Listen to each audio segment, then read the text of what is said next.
ठीक है, न्यूमरोलॉजी में मोबाइल न्यूमरोलॉजी से रिलेटेड हम आज चर्चा करेंगे। तो किसी को मोबाइल न्यूमरोलॉजी से रिलेटेड कुछ पूछना है तो पूछ लीजिए, और अगर किसी को अपने मोबाइल का एनालिसिस करवाना है तो वो बता भी सकते हैं नंबर। मैं उनका मोबाइल का मतलब मोबाइल नंबर का एनालिसिस कर दूंगा। क्या अच्छा है क्या पॉजिटिव है वो आपको पता चल जाएगा। और एक चीज बताना चाहूंगा, ब्लूटूथ खोलो। 24 सितंबर को 24 सितंबर को हम लोग एक वही मोबाइल न्यूमरोलॉजी का कोर्स लॉन्च कर रहे हैं, जिसमें ये कोर्स 2 in 1 है। 2 in 1 मतलब दो कोर्स होगा। इसमें एक तो आपको पूरा का पूरा मोबाइल न्यूमरोलॉजी सिखाई जाएगी, मोबाइल न्यूमरोलॉजी क्या है, मोबाइल न्यूमरोलॉजी कैसे काम करती है। प्लस इसमें आपको कौन सा वॉलपेपर लगाना चाहिए, आपकी डेट ऑफ बर्थ के हिसाब से, आपकी प्रॉब्लम के हिसाब से आपको कौन सा वॉलपेपर लगाना चाहिए, कौन सा आपको पास कोड रखना चाहिए, पासवर्ड। जैसे कई लोग क्या होता है रेंडमली कुछ भी रख देते हैं, तो आपकी जो प्रॉब्लम आ रही है उस हिसाब से आप कौन सा पासवर्ड रखेंगे, कौन सा बैक कवर लगाएंगे, कौन सा स्क्रीन सेवर होगा। ये सारा का सारा हम उसमें कवर करेंगे। और सबसे बड़ी चीज ये होगी, फिर उसमें हम सेकेंडरी बात करेंगे मेडिकल न्यूमरोलॉजी की। अगर मान लो किसी व्यक्ति को नंबर्स के हिसाब से कोई प्रॉब्लम्स आ रही हैं, मेडिकल न्यूमरोलॉजी में हम एनालिसिस करेंगे। करने के बाद में अगर उस व्यक्ति को कोई प्रॉब्लम्स आ रही हैं, तो कौन कौन से नंबर्स हैं जिसको वो अपनी बॉडी में लिख सकता है, और कौन कौन सी छोटी छोटी रेमेडीज हैं जिससे वो उस हेल्थ प्रॉब्लम को सॉल्व कर सकता है। और कुछ ऐसे पॉइंट्स भी मैं डिस्कशन करूंगा, जो जैसे कि कई लोगों को क्या होता है ना, माइग्रेन का प्रॉब्लम होता है। मेडिसिन खा रहे होते हैं, बस चलते रहता है। तो उसको कैसे हम हील कर सकते हैं। मतलब ठीक तो नहीं होगा, 101% तो माइग्रेन का प्रॉब्लम ठीक नहीं होगा, बट ये है 70% हम रिजल्ट ले सकते हैं कि वो माइग्रेन का जो दर्द है वो कम हो जाए। एट प्रेजेंट उस व्यक्ति को रिलैक्सेशन मिले। कई बार लोगों को ऐसा होता है कि नींद की प्रॉब्लम होती है, प्रॉपर नींद नहीं आती है, सोते तो हैं परंतु जब सुबह उठते हैं तो उनको फ्रेश फील नहीं होता, उनको लगता है कि थोड़ा और सो जाना चाहिए। और फिर दिन भर आलस रहता है, बहुत लेजीनेस रहती है। तो ऐसा कौन सा नंबर वो अपने पैटर्न लॉक में लगाएंगे जिससे उनका नींद का प्रॉब्लम सॉल्व हो जाए। ठीक है, एक्चुअल में ये सारा का सारा जो कॉन्सेप्ट है ये हमारा मोबाइल न्यूमरोलॉजी के साथ और मेडिकल न्यूमरोलॉजी के साथ कनेक्ट में रहेगा। और एक चीज तो मैं ये भी बोलूंगा कि कौन सी दिशा में आपको मोबाइल को चार्जिंग में लगाना चाहिए। ठीक है, अब यहाँ पे एक बात आती है कि सर इतना ज्यादा कैसे बोल सकते हैं। देखिए आज के समय में ना, जिस प्रकार आज मोबाइल हमारी लाइफ का एक क्या हो गया है, पार्ट हो गया है। इस चीज को मानते हैं नहीं मानते हैं? वो हमारी लाइफ में कितना, अच्छा मुझे ये बताओ कितना परसेंट रोल प्ले करता है मोबाइल हमारी लाइफ में, कितना परसेंट रोल प्ले करता है आज के समय सर 80%। में? 80%। और बाकी लोग 50। 50%। और बाकी लोग सर मोबाइल 100% सर। 100%। और बाकी लोग प्राण हो चुका है मोबाइल तो अभी। जॉब वालों के लिए तो रखते ही रहता है। ठीक है, 100 जॉब वालों के लिए सर 100%। और सर क्योंकि सर आजकल मैं वॉलेट ही लेके नहीं घूमता, मोबाइल से ही पेमेंट हो जाती है, मोबाइल से ही सब हो जाता हाँ, है। वही कह रहा हूँ, आज के समय में मोबाइल आपकी लाइफ में कितना परसेंट इम्पैक्ट देता है।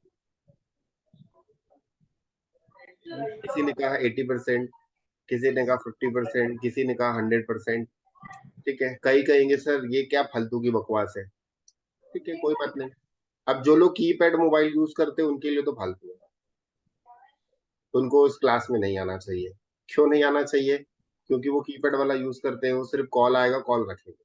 जो लोग अपने मोबाइल पे सारा का सारा काम करते हैं, अब यहाँ पे देखो आज के समय में मोबाइल इतना ज्यादा इंपॉर्टेंट कैसे है। अगर आप एक बार अपना पर्स भूल जाओ घर में तो चलेगा, मगर मोबाइल घर में भूल जाएंगे ना तो आपका बीपी बढ़ जाएगा या कम हो जाएगा, आपको बेचैनी होने लगेगी। एग्री करते हैं या नहीं करते? राइट और wrong? Yes yes. Yes sir. बोलिए भाई, यस या नो। यस 100%। मानते हैं इस बात को? आप ये समझ लो कि कहीं आप जा रहे हो और घर पे मोबाइल छूट गया, आपने अपनी लाइफ का एक बहुत बड़ा पार्ट या बहुत बड़ी चीज आपने घर में छोड़ दे भूल गए। कई बार ऐसा होता है ना कि आप नाश्ता ने करना भूल जाते होगे जल्दबाजी में, ठीक है, परंतु मोबाइल जेब में रखना नहीं भूलते। अगर मान लो घर से निकलते समय आप भूल भी गए, तो तुरंत उल्टे पैर वापस आओगे, अरे मोबाइल कहाँ गया। होता है ऐसा, कितने लोगों के साथ ऐसा हुआ है कि चलो ठीक है ना, छूट गया तो छूट गया, घर पे जाने दो, आएंगे काम करके आएंगे तब हो जाएगा। ऐसा कभी किसी के साथ हुआ है? और नहीं मान लो होता, कभी कभी किसी के साथ नहीं होता ऐसा। जल्दबाजी में चले भी गए ना, कहीं आधे रास्ते पे चले भी गए, तो आप बेचैन हो जाओगे जब तक आपके हाथ में मोबाइल नहीं रहेगा। मतलब जब तक उस व्यक्ति के पास में मोबाइल नहीं रहेगा तब तक उसके अंदर में एक बेचैनी होती है। आज मोबाइल व्यक्ति का एक बहुत बड़ा टूल बन गया है। जो लोग प्रॉपर मोबाइल को यूज करते हैं, प्रॉपर, जो वॉलेट नहीं रखते, फोन पे करना, गूगल पे करना, है ना, किसी से कांटेक्ट करना है या कुछ भी करना है, तो उसके लिए मोबाइल एक साधन है। आज आप जो बैठे हैं सारे के सारे लोग, जो नॉलेज ले रहे हैं, पहले देखो ऑफलाइन होता था। ऑफलाइन क्या, कोविड के पहले ऑफलाइन होता था, ऑनलाइन की ज्यादा कोई इम्पोर्टेंस नहीं थी। तो आप लोगों को ना फिर पर्टिकुलर कोई भी कोर्स करना है तो वहां जाके आपको सीखना है 2 दिन 4 दिन में। और अभी क्या होता है, घर बैठे हम आराम से कोई भी कोर्स कर लेते हैं। तो इतना ज्यादा आज के समय में मोबाइल हमारी लाइफ में इम्पैक्ट डालता है। अब यही इम्पैक्ट जो होता है ना, हम लोगों की लाइफ में बहुत ज्यादा रोल प्ले करता है, वैसे ही हम अपने सबकॉन्शियस माइंड की तरफ कन्वर्ट होते हैं। हमारा जो कॉन्शियस माइंड, जो सबकॉन्शियस माइंड होता है, वो सारा का सारा खेल जो होता है उनका होता है। अच्छा मुझे ये बताओ, एक छोटा सा वीडियो आप लोग ऑन करोगे ना तो बहुत अच्छा लगेगा मुझे।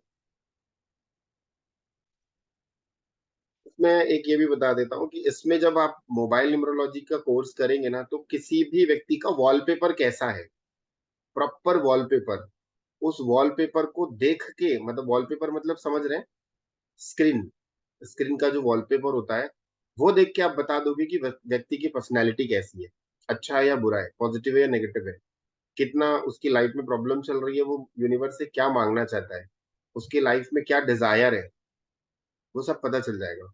अगर आप लोगों को यकीन नहीं है ना, तो कोई एक दो लोग ना स्क्रीनशॉट, अपने मोबाइल के वॉलपेपर का स्क्रीनशॉट लेके भेज दो मेरे इस नंबर पे, उसके उनके मोबाइल के वॉलपेपर का एनालिसिस कर दूंगा। वो किस दिशा में मोबाइल को चार्जिंग में लगाते हैं वो भी बता दूंगा, और उनकी लाइफ में क्या प्रॉब्लम चल रही है वो भी पता चल जाएगा, और वो कितना फाइनेंशियली कितना ग्रोथ कर रहे हैं वो भी पता चल जाएगा। ठीक है, तो ये हम पूरा का पूरा आगे की कोर्स में, मतलब जो कोर्स हमारा 24 को चालू होने वाला है, वो हम इसमें सीखेंगे। ठीक है, तो चलिए फाइनली अभी हम स्टार्ट करते हैं। मुझे बताइए, कोई नंबर दीजिए, मैं उनके मोबाइल का, सर 99। एक सेकंड में लिख सर लूं। मैंने स्क्रीनशॉट भेजा आपको। सर मैंने स्क्रीनशॉट भेजा आपको। हाँ जी हाँ जी, मैं देख लेता हूँ। एक मोबाइल का एनालिसिस कर लेते हैं, फिर स्क्रीन का एनालिसिस करेंगे। बताइए। मेरा कीजिए सर। 7975371614। नहीं, अभी कोई 991 कुछ सर कह मैं रही है। मैं बताऊं सर। आनंद जी, अभी 99। करता हूँ मैं, आपका करता हूँ क्योंकि आपका 2 3 बार हो चुका है, नए लोगों को मौका दे दें। 94133 सर, मेरा कर दीजिए। 94133 94133 57238 57238। 8। इस नंबर को कितने दिन हो गए यूज करते आपको? 2007-8 से कर रहा हूँ सर। मतलब काफी साल हो गए, काफी पुराना नंबर है ये आपका। जी सर। अच्छा मुझे ये बताइए, इस नंबर पे ज्यादा चीजें तो बुरी नहीं दिख रही हैं, परंतु ये है, 3 चीजें ही मैं इसमें बताऊंगा, आप मुझे यस या नो का जवाब दीजिएगा। जी सर। और चलिए एक और चीज इसमें ले लेता हूँ, आपका डीओ भी बता दो। 10 नवंबर 1975। हाँ जी, 10 नवंबर 1975। नवंबर 1975। 75, ठीक है। इसमें ना 3 चीजें बताऊंगा, 3 चीजों में आप मुझे ये बताइएगा, क्या आपकी पहली संतान बिटिया है? No sir. ओके। कभी मतलब आप मिसकैरेज हुआ था?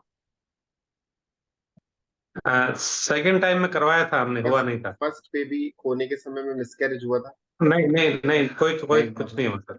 ठीक है, ये डेट ऑफ बर्थ कंफर्म आप बता रहे हैं? 10/11/1975? जी सर, कंफर्म। ठीक है। नहीं, ये वो आधार कार्ड वाला नहीं चलेगा ना? सर एक्चुअल है, आधार कार्ड नहीं है ये। कई बार क्या होता है ना, जैसे डेट ऑफ बर्थ बोले तो सर मेरे आधार कार्ड में यही लिखा है, तो इसलिए मैंने आपको पूछा। नहीं, आधार कार्ड के नहीं सर, ये जन्म पत्री की डेट ऑफ बर्थ है। अच्छा, ठीक है, ठीक, इसीलिए मैंने पूछा। आप मुझे ये बताओ, आपके बॉडी के लोअर पार्ट में तिल है, जांघों के पास में? और ऊपर ऊपर पीठ पे है सर। नहीं, बॉडी के लोअर पार्ट में, नाभि के नीचे साइड में तिल है? है सर। ठीक है, मैं बस date of birth confirmation confirm कर रहा हूँ, है ना? आपको हड्डियों जी से सर। संबंधित कोई समस्या चल रही है? अम, हड्डियों से संबंधित तो कोई समस्या नहीं है सर। जैसे ज्वाइंट पेन होना, बैक पेन होना, सुबह सो के उठते हैं तो आपका बैक पेन होता है? नहीं नहीं सर। नहीं होता, ठीक है। बस यही कंफर्मेशन के लिए मैंने किया। अब इसमें ना एक तो ये चीज है कि आपका ये जो नंबर है, इस नंबर पे एक तो ये है कि आप इस नंबर पे स्पिरिचुअलिटी की तरफ ज्यादा मूव है। किस? स्पिरिचुअलिटी मतलब आध्यात्म की तरफ सॉरी थोड़ा तो सा समझ नहीं। आपका इन्वॉल्वमेंट जी ज्यादा सर, रहता होगा, पूजा पाठ करना, चीजों को अच्छे जी से सर। करना, ठीक है। उसके जी बाद ये सर। है कि आप जो प्लान करते हैं, अच्छा प्लान करते हैं, परंतु एग्जीक्यूट होने में प्रॉब्लम आती है। बिल्कुल सर। इस नंबर से आप जितने लोगों से पैसा मांगोगे, अगर मान लो आपने कॉल किया 20 लोगों से पैसे मांगने के लिए, तो उसमें से ना ओनली 10 लोग या 12 लोग ही पैसा देते होंगे, बाकी लोग घुमा देते हैं। बिल्कुल सर, पैसा देता ही नहीं कोई। हाँ, वही कह रहा हूँ, अगर आप ये बिजनेस में यूज करते हैं तो ये नंबर वही कराएगा। अगर आपने कॉलिंग के लिए इस नंबर को यूज किया पैसा लेने के लिए, तो मिलेगा नहीं। और जब आप पास में जाएंगे तो भले वो एक बार दे देगा सामने, परंतु कॉलिंग पे नहीं मिलेगा। दूसरा ये है कि आपके थोड़े से रिलेशनशिप में मुझे प्रॉब्लम दिख रही है। रिलेशनशिप तो बड़ी है, पर तो अनबन सबके चलती है जिंदगी में थोड़ी बहुत तो। ओके, ठीक है। अब थोड़ा सा ये पर्सनल हो जाएगा, बट ठीक है, कोई नहीं, आप कह दिए तो मैं मान लेता हूँ।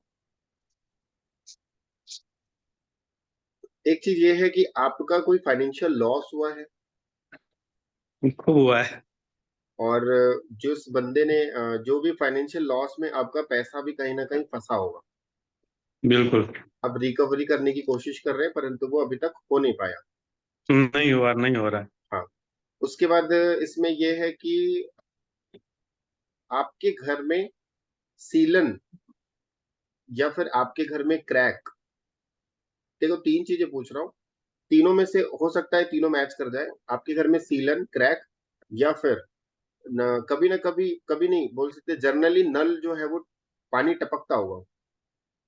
पानी टपकता है जनरली, और सीलन भी है। और एफर्ट आप बहुत लगा रहे हो अपनी लाइफ में आगे बढ़ने के लिए, परंतु बिल्कुल। उस एफर्ट के हिसाब से आपको जो रिजल्ट मिलने चाहिए वो मिल नहीं पा रहे। आप मेहनत नहीं। मेहनत के हिसाब से मेहनत काफी कर रहे हैं, परंतु जो मेहनत रंग लानी चाहिए वो नहीं ला पा रहे। जो आज आपकी एज है, इस एज में आपको एक स्टेबिलिटी मिल जानी चाहिए, परंतु अभी भी आप लाइफ में सरवाइव कर। बिल्कुल सर। आपके घर में साउथ वेस्ट में या साउथ ईस्ट में टॉयलेट है? साउथ वेस्ट में है सर। साउथ वेस्ट में टॉयलेट है, तो आप जरा देखना, आपके रिलेशनशिप में प्रॉब्लम है। साउथ पूर्व में है सर, ईस्ट में, साउथ पूर्व में है। साउथ मतलब ईस्ट? अ, दक्षिण पूर्व में है ये। टॉयलेट जो है दक्षिण पूर्व में है करके। साउथ ईस्ट आ गया ना? हाँ। दक्षिण पूर्व मतलब साउथ ईस्ट, तो वही तो मैंने कहा, या तो साउथ ईस्ट में या तो साउथ वेस्ट में।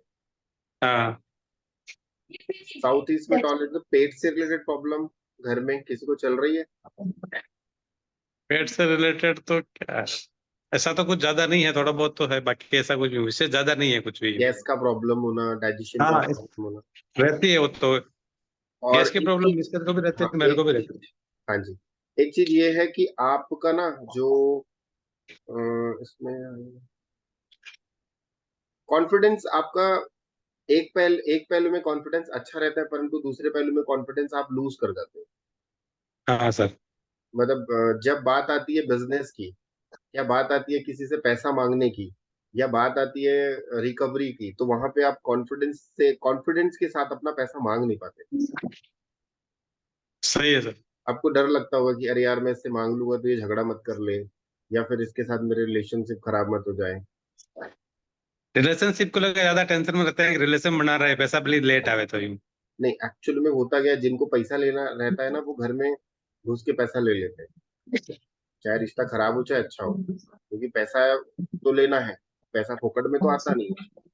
ठीक है, तो सही ये है। प्रॉब्लम आपके साथ में रहती है, आप मांग नहीं पाते, आप अपनी हक का यस पैसा सर। नहीं मांग पाते। बिल्कुल। ठीक है, पास्ट लाइफ में आपने काफी स्ट्रगल किया है और वो स्ट्रगल अभी भी चल ही रहा है, बिल्कुल। राइट।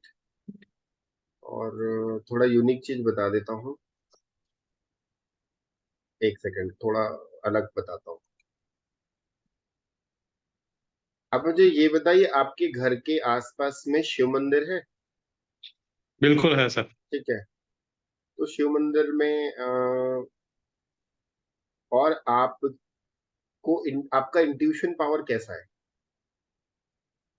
सॉरी मैं समझ नहीं पाया, इंट्यूशन पावर मतलब क्या कहेंगे उसको अपन? इंट्यूशन पावर मतलब कोई भी घटना घटती है तो आपको पहले से कोई इंट्यूशन हो जाती है नहीं कि ऐसा नहीं होता। ऐसा नहीं है? ठीक है, आपका ना प्लेनेट बता देता हूँ, आपका केतु खराब है, आपका शनि हम्म। खराब है, आपका हम्म। केतु, शनि और शुक्र, ये तीन प्लेनेट आपके अच्छे नहीं है, इसलिए आपकी लाइफ में ये सारी प्रॉब्लम्स आ रही है। हम्म। ठीक है, तो आप उसको अच्छा चेंज करना, मतलब आप उसको इम्प्रूव करते चले जाएं day by day, day by हाँ। डे, तो कहीं ना कहीं आपका हाँ प्रॉब्लम सॉल्व हो जाएगा। जी सर। सॉरी। मतलब आप इसको इम्प्रूव करते रहेंगे, थोड़ा सा इसकी रेमेडीज वगैरह करेंगे ना, तो हाँ आपको हेल्प मिलेगी इसमें। वैसे सैटरडे का व्रत करता हूँ और वो शनि स्त्रोत और उसका पाठ तो करता हूँ मैं। शनि सैटरडे को तेल भी अर्पित करता हूँ शनिदेव को। अपने शरीर में आपने ब्लड चढ़ाया, ठीक जी है, सर। शनि चालीसा का पाठ किए, मतलब आपने शनि की एनर्जी को क्या किए, इनहेंस किए, मतलब आपने अपने शनि शरीर में एक बॉटल ब्लड चढ़ा दिए। जी ठीक, सर। फिर उसके बाद आप भगवान शनि को जाके आप क्या कर दिए, तेल चढ़ा दिए। तो आपने क्या किया, जो ब्लड चढ़ाया उस ब्लड को वापस आपने किसी दूसरे को डोनेट कर दे दिया, दिया। राइट। डोनेट कर दिया। तो कुल मिला के आप जीवन भर ये उपाय करते रहोगे, आपको कोई रिजल्ट नहीं मिलेगा। जितने लोग हैं सभी, आज नए जितने भी लोग हैं, आप लोगों को एक नई चीज सीखने को मिलेगी। जिस भी भगवान की रेमेडी आप करते हो ना, जिस भी भगवान की, तो उस भगवान से रिलेटेड कभी कोई वस्तु का दान मत करना। ठीक है, अगर तो आप अगर आप ये कर दिए कि मैं अपने शनि को उच्च का बना लूं, उसके बाद मैं शनि का दान भी कर दूं, तो वो तो न्यूट्रल हो गया ना। क्या हुआ, आपने एक बोतल ली, ऊपर से पानी डाला और नीचे से छेद है, और आपको क्या लग रहा है, यार पानी डालते जा रहा हूँ डालते जा रहा हूँ, ये बोतल भर क्यों नहीं रही है, परंतु आप देख ही नहीं रहे कि उसमें लीकेज है। और जब आप उस लीकेज को बंद कर दोगे तो बाय डिफॉल्ट क्या होगा, वो भर बढ़ जाएगा। जाएगी बोतल। ठीक है, बोतल बढ़ तो जाएगी। हमेशा ये ध्यान रखना, जब हम मेडिटेशन करते हैं, या फिर हम ऐसे समझ लेते हैं कि जब हम मंत्र जाप करते हैं, तो मंत्र जाप क्या करते हैं, मंत्र जाप करके हम अपनी एनर्जी को कई गुना इनहेंस करते हैं। इनहेंस करने के बाद में आपने क्या किया, किसी को उस मंत्र के बारे में बता दिया, तो क्या हुआ पता है, वो मंत्र वहीं से डीएक्टिवेट हो गया। इसलिए कहते हैं ना, गुरु मंत्र जो होता है कभी किसी के साथ शेयर नहीं करना चाहिए। आपकी कुछ सीक्रेट रेमेडीज होती है, सीक्रेट उपाय होते हैं, वो नहीं बताना चाहिए, क्योंकि वो आपकी एनर्जी को कई गुना इनहेंस कर रहे होते हैं। तो एक आज सभी को एक नया लेसन सीखने को मिला होगा कि अगर आप किसी भी भगवान का उपाय कर रहे हैं, या किसी भी प्लेनेट का उपाय कर रहे हैं, तो अपनी कुंडली में अच्छा बना रहे हैं, तो उससे रिलेटेड कभी दान मत कर। Sir, what about कर Hanuman दिए Chalis? दान तो वो न्यूट्रल हो जाएगा, रिजल्ट मिलेगा नहीं, जीवन भर आप उपाय करते रह जाओगे और आपको रिजल्ट मिलेगा। और गोपाल जी, कितने सालों से कर रहे हो आप ये? सर काफी टाइम हो गया, परंतु क्या भगवान शनि आपके ऊपर प्रसन्न हुए? अभी तक तो नहीं लग रहा सर। अब हो जाएंगे। तो सर एक तो तेल का दान नहीं करना है, दीपक जला सकते हैं, तेल का दीपक भी नहीं जलाना है। आपको शनि से रिलेटेड, अगर आप शनि चालीसा का पाठ कर रहे हैं तो रिलेटेड फिर कुछ नहीं करना, ठीक है सर। क्योंकि हनुमान आप उस चालीसा। एनर्जी को अपने शरीर में धारण कर। हम्म। आपने दीप दीप जलाया तो दीप का दान हो गया, ठीक है। आपने तेल ठीक है। चढ़ाया, तेल का दान हो गया। आपने सपोज आपने कोई काली वस्तु चढ़ाई भगवान पे, या फिर आपने लोहा चढ़ा दिया, कुछ भी शनि से रिलेटेड जितनी भी चीजें होती है अपने शनिदेव दान के मंदिर के बाहर, शनिदेव मंदिर के बाहर जो बैठे रहते हैं उनको अपन कुछ फ्रूट वगैरह दान कर सकते हैं। ये तो शनि दान में नहीं आएगा, ये भी आ जाएगा। दान मतलब दान, ठीक है। ठीक है। दान का मतलब होता है दान, दान नहीं करना ठीक है। चाहिए ठीक आप। है, थैंक यू सर। मैं जी जी शुक्रिया। अशोक हनुमान जी कुछ चालीसा कहना चाह रहे थे, बोलिए। हनुमान चालीसा के बारे में। सर बस वही पूछना था, वो आपने ये बता दिया, लेकिन ये जैसे कहते हैं ना कि शनिवार को तेल से बनी हुई चीज वगैरह खिलाओ लोअर क्लास को या लेबर क्लास को, तो वो भी नहीं कर सकते क्योंकि पाठ वगैरह तो नहीं करते हैं। यहाँ पे देखिए, यहाँ पे दो चीजें हो जाती है, जैसे मैंने कहा ना अभी, कि अगर आप किसी भगवान की एनर्जी को अपने अंदर रिसीव करा रहे हो, उनसे आप कृपा मांग रहे हो, ठीक है, तो उसके बाद आप उस कृपा को क्या कर रहे हो, किसी दूसरे को दे रहे हो। तो अब दूसरे एंड पे अगर आपको गरीब की सेवा करनी है तो शुद्ध भावना से कर लो कि भाई ये गरीब की सेवा है, मैं कर रहा हूँ। इंटेंशनली ये मत करो कि मैं इसके लिए कर रहा हूँ, इंटेंशनली कुछ मत करो, तो वो फलीभूत हो जाएगा। अगर इंटेंशनली आप करोगे तो नुकसान हो, ठीक है। जी अवेदना मैम कुछ पूछना चाह रहे थे। मैंने आपको नंबर भी शेयर किए और मोबाइल से 3 और उनको जूम पे भी बुलाया है। अच्छा ठीक ये है मीटिंग ठीक है, में। आ गए हैं वो? हाँ जी। ठीक है ठीक है, मैं अभी कर लेता हूँ अवेदना मैम। जी प्रकाश जी कुछ कह रहे थे आप? सर जी, वो हनुमान चालीसा का भी ऐसा ही है क्या? शनिवार को हम ये व्रत नहीं करेगा तो? टॉपिक थोड़ा सा ना एस्ट्रोलॉजी की तरफ मूव हो जा रहा है। वो मैंने ना ठीक। मतलब उसी से थोड़ा सा रिलेट कर लो जो मैंने अभी पहले बताया, हाँ, ठीक ठीक है, है, ठीक उसी है, से ठीक ही है। रिलेट कर सकते हैं अपन। ओके, मेरा अभी मेरा नंबर कर सकते सर एनालिसिस? एक मिनट, ठीक है, मैं ना एक सेकंड करता हूँ। एक सेकंड, मेरे पास व्हाट्सएप